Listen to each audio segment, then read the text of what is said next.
বাজেটের প্রস্তাব অনুযায়ী স্বামী স্ত্রী ছেলে মেয়ে ও মা বাবা ছাড়া অন্য যে কারো কাছ থেকে প্রবাসী আয়সহ নগদ অর্থ ও উপহার এলে তা করযোগ্য হবে।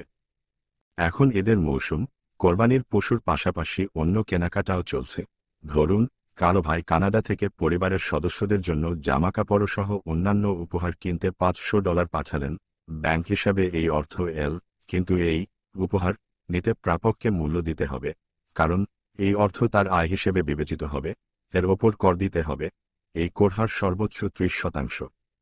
নতুন বাজেটের প্রস্তাব অনুযায়ী স্বামী স্ত্রী ছেলে মেয়ে ও মা বাবা ছাড়া আর কেউ কোনো উপহার দিলে তার ওপর কর বসবে, এমনকি নগদ অর্থ দিলেও কর আরোপ হবে। উপহার পেলে বছর শেষে আয়কর রিটার্নে করদাতাকে তা দেখাতে হবে। এমনকি উপহারদাতাকেও তার রিটার্নে উপহার দেওয়ার বিষয়টি জানাতে হবে। প্রবাসী আয় বা রেমিট্যান্স উপহার হিসেবে এলে তাও করের আওতায় পড়বে। সৌদি আরব, সংযুক্ত আরব আমিরাত, ওমান, কুয়েত সহ মধ্যপ্রাচ্যের দেশগুলো থেকে বিপুল পরিমাণ অর্থ রেমিট্যান্স হিসেবে দেশে আসে। মালয়েশিয়া থেকেও অনেক রেমিট্যান্স আসে। দেখা গেছে, ছেলে মেয়ে, স্বামী স্ত্রী বা মা বাবার ব্যাংক হিসাব ছাড়াও অনেক প্রবাসী ভাই বোন, শ্যালক শ্যালিকা সহ আত্মীয় স্বজন ও বন্ধুবান্ধবের ব্যাংক হিসাবেও বিপুল অর্থ রেমিট্যান্স হিসেবে পাঠিয়ে থাকেন। গ্রামগঞ্জে অনেক বয়স্ক মা বাবার ব্যাংক হিসাব থাকে না।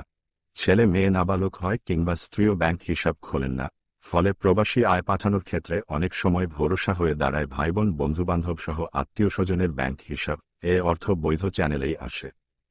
কিন্তু ছেলে মেয়ে, স্বামী স্ত্রী বা মা বাবার বাইরে ভাইবোন বন্ধুবান্ধব বা আত্মীয় স্বজনের ব্যাংক হিসাবে প্রবাসী আয় এলে তা ওই ব্যক্তির মূলধনী আয় হিসেবে বিবেচিত হবে এবং নতুন বাজেটে অনুযায়ী তা করযোগ্য হবে। তবে ওই ব্যক্তিকে করের আওতায় থাকতে হবে। এই আয়কে উপহার হিসেবে ধরা হবে। জাতীয় রাজস্ব বোর্ডের এনবিআর প্রস্তাবে এ কথা বলা আছে।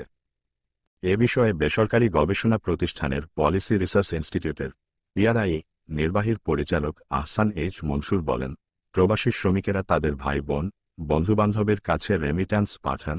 এটি আমাদের বাস্তবতা। রেমিট্যান্সের অর্থে কর নেই, কিন্তু এনবিআরের নতুন প্রস্তাবে উপহারের যে মারপ্যাচ, তা রেমিট্যান্স নিয়ে সরকারের সার্বিক নীতির সঙ্গে সামঞ্জস্যপূর্ণ নয়। এনবিআরের এই উদ্যোগ পরিস্থিতি জটিল করবে।